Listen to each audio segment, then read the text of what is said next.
Madame, Monsieur, bonsoir. Les polices du monde entier sont réunies à Buenos Aires pour tenter de mettre sur pied un plan de lutte efficace contre les réseaux pédophiles qui prolifèrent, notamment grâce au système Internet qui permet, sans intermédiaire et sans frontières, de se livrer à des actes les plus odieux qui soient. Jacques Cardoz, Véronique Saint-Olive.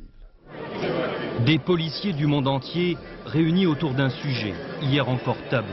En se réunissant pour la première fois autour de la pédophilie, les 177 États membres d'Interpol prennent conscience de la nécessité à combattre ensemble cette forme de criminalité. Il nous faut une façon de faire qui est généralisée pour une majorité de pays.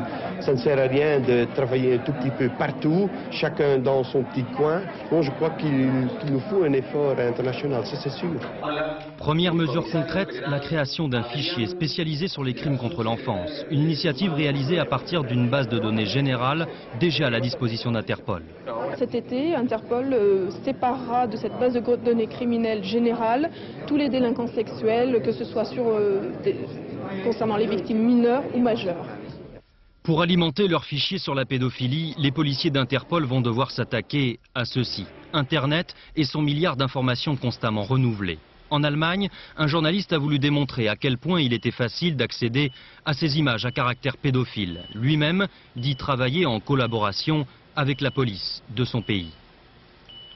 On a dépassé la limite des abus sexuels classiques que l'on voyait auparavant. On diffuse maintenant des images de torture, d'actes sexuels entre des enfants et des animaux, ou encore d'actes sexuels avec des enfants handicapés ou même des enfants morts. Pour faire la chasse aux pédophiles sur Internet, les policiers devront impérativement contrôler ses utilisateurs. Complexe. Vous êtes ici dans l'une des salles de machines où transitent des millions d'images. Une salle gérée par un fournisseur qui n'est que le maillon d'une chaîne. C'est toujours possible de remonter à l'auteur véritable d'un message, mais ça demande un long travail d'enquête, c'est-à-dire qu'il faut remonter filière par filière, remonter par étape.